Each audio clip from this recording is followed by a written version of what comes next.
I used to look like this and now I look like this. And I was able to achieve this transformation without tracking any of my calories, any of my macros, and simply just living my life.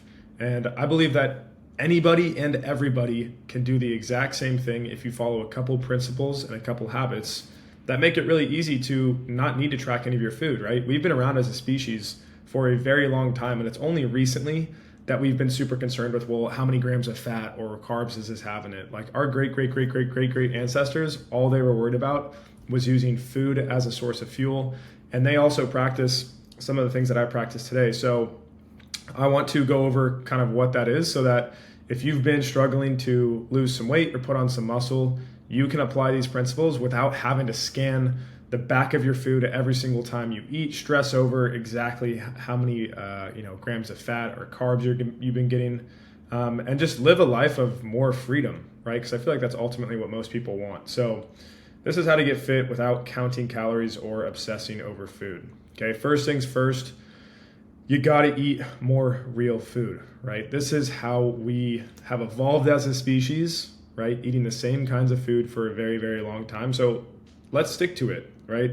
There's no need to be eating a bunch of Cheerios and Oreos and just processed crap that isn't really going to help you. It's not going to help you feel full. It doesn't have a lot of micronutrients in it. It doesn't help the way that you think either. So all around, like, you need to start eliminating as much processed foods as possible, right? If you can start by eliminating a couple processed foods that you normally eat every single week, that's a great start to get to the point where you're treating this like it is you're a student in school and you want to ace the test, right? So I don't like the whole 80-20 principle. If you're doing 80-20, like, you're a little bit above average, but if you kind of look at my physique from before, this is kind of an above average physique, right? Like, I'm not fat, but I'm also not like in really good shape, right? So that this is kind of like an 80-20 rule. And so I didn't want that. So I wanted to ace the test. So that's why I took the 90-10 approach. So 90% of my food is whole foods. The other 10%, if I want to have some processed food, if I want to have some ice cream or cookies or pizza or whatever it is, like, I can do that. I'm still going to look really good. Okay. Whole food is also going to be more satiating. So as a result, it's harder to overeat when you're eating real foods. Try to overeat steak and potatoes. It's really, really hard. Versus if you're eating a pack of Oreos or a pint of ice cream, like, you can eat so much of that before you ever feel the desire to stop. It also releases way more dopamine in your brain eating processed food, right? It's designed, it's engineered that way so that you want to keep on eating more. So if you have this crazy sweet tooth, and if you want something that's going to give you a similar dopamine hit, have some fruit, toss some honey on it. One of my favorite things to do is take an apple or a banana, drizzle some honey and put some cinnamon on top of it, and it is insane. Give it a try. I promise you it's going to be like one of the best tasting foods that you've had. And the more you start to eliminate processed foods, the more you're going to start to realize how good real food actually is. Like, the dopamine hit that I get from eating fresh fruit, especially if it's cold, is incredible, right? And like I said earlier, you're going to think better, you're going to feel better, and as a result, you are going to look better as you start eating more real foods. So clean up your diet. That's the first thing, right? They always say abs are made in the kitchen, and it is true. So if you want to get lean enough that you have a six-pack, you got to start eating more real food. Next up, right? This is one of the easiest changes you can make if you don't want to be tracking your macros, right? And that is weighing yourself every single morning, right? Some people I know track themselves once a week, some people once a month, some people never weigh themselves, right? And if you're weighing yourself like every single week, there's too much that's happening throughout the week that you're not aware of, so that when you step on the scale a week later, you might be a little bit surprised, right? So what I do is I weigh myself every single morning, right? I want to know what's going on with my body. And not only do I step on the scale, but I hypothesize what is going to happen. I don't care if I say, like, I'm down half a pound or up half a pound. I just want to say, hey, based off everything that I did yesterday, between how much I ate and how much I moved, like, I think I'll be, down in weight, or maybe I'll be up a little bit in weight. Or maybe I'm just like, I think I'm gonna probably be the exact same weight. And the more consistently that you can hypothesize and have the correct hypothesis, the easier it is to go about your day and hit the goals that you want to achieve, right? Because you're aware of how your actions are actually affecting the way that you look and the way that you feel. So if you keep on thinking that you're going to be down in weight but you're up in weight or your weight's not changing, then obviously something's wrong, right? So you're either eating too much, right, or you're not moving your body enough, okay? But here's the thing, right? The scale isn't always 100% accurate because you might be doing a recomp. Some of your muscle might be turning into fat. And so I've had some clients where their weight doesn't change a whole lot, right? But they have this scale that I actually recommend all my clients to get. It's the Hume scale. It tracks your body fat percentage, your muscle mass, all of this stuff. So you can actually see what's happening in your body. So if you notice that there's not really much of a change, but you're doing everything right, it's probably because you're doing a recomp. So this just kind of gives you a little bit of extra peace of mind. If you don't have the scale, then you can just use the mirror as well. Like take pictures of yourself on a consistent basis, look in the mirror, see if your physique's changing, see if you're starting to look a little bit more vascular, if you're noticing like the love handle starting to get smaller. And if you're going like day to day, it's hard to notice that. That's why I suggest taking pictures, right? Try to do it in the same spot with the same lighting and the same distance away from the camera, because you're gonna be able to tell the micro adjustments that are happening day by day, right? And if you do it at least like week over week, for the pictures, that'll be good. You don't need to take the pictures every single day, but I would definitely weigh yourself every single day, right? The next thing that's helped me a ton is fasting. So I like to practice the 16-8 eating window, which just means I try to not eat until, for example, let's say noon, and then I have 8 hours to eat. So I could eat until 8 p.m., right? That can be hard if you haven't fasted ever, right? And you try to go all the way till noon. So maybe start with 10:30, push off your breakfast till 10:30, and then go till 8. And then you slowly will just keep on moving it back to where, honestly, most of the time I usually go to like 2 p.m. And then I'll eat till like 9 p.m. is my window.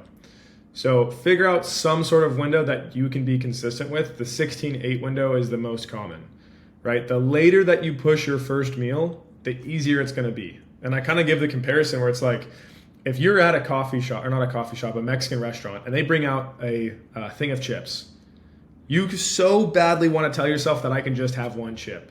But as soon as you have one chip, you want to eat the entire basket of chips, right? This is the same thing with food. So if you just don't ever have that chip at the Mexican restaurant, like you're not tempted to have the entire basket, right? And you can just wait until your actual meal comes out. This is the exact same thing, the exact same way I treat breakfast. So if you wake up and the first thing you want to do is eat, and you do eat, it's only going to make you want to eat more throughout the morning and still at the afternoon, versus if you just wait, you hold off, you hydrate properly, you have electrolytes, maybe you have a coffee to blunt your appetite, you'll notice that it's actually not that bad. It's pretty easy to get to noon and have your first meal till then.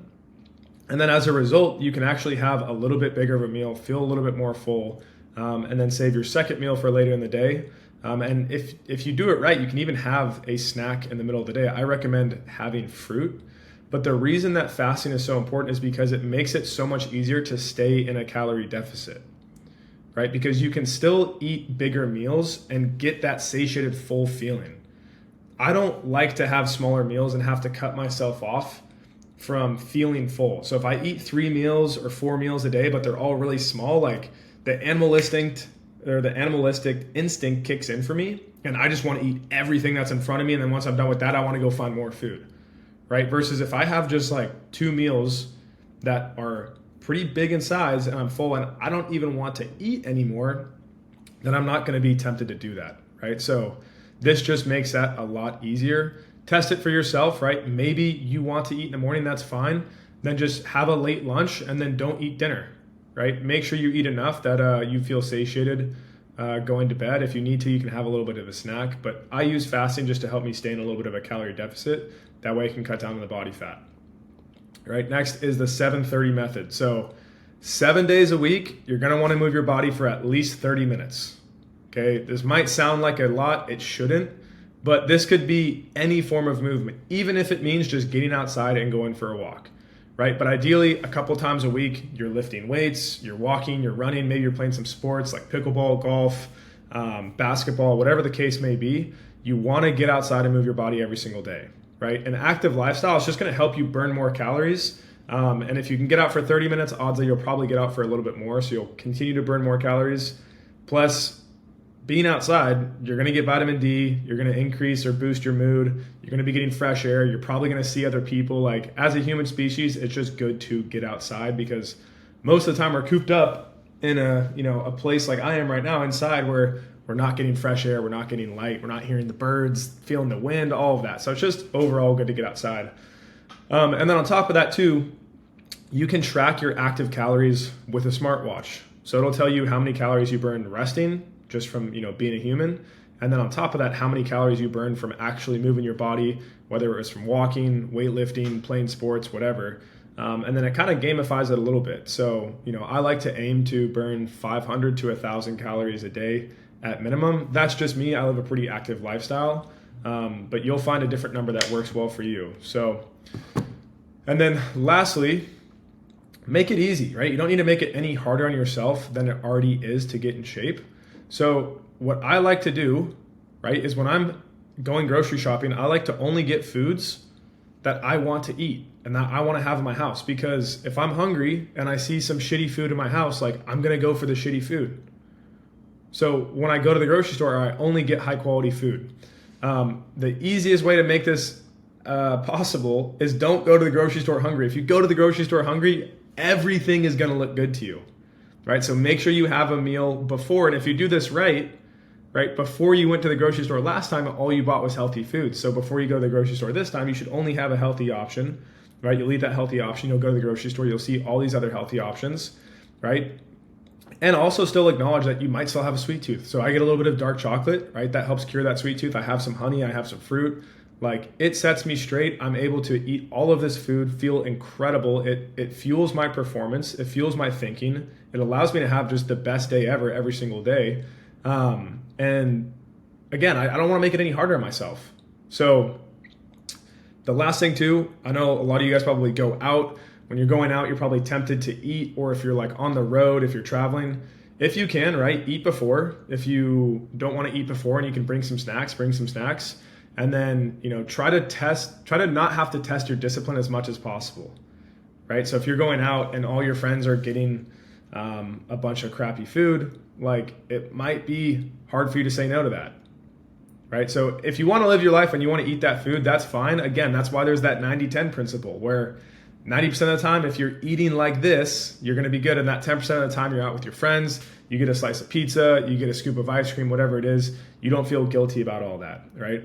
But if you combine all of these practices and you do it on a consistent basis, you will notice that your weight starts changing, your physique starts changing, and overall, you're not going to be having to count all your calories and macros, because by eating real food, right, you're naturally going to feel fuller quicker.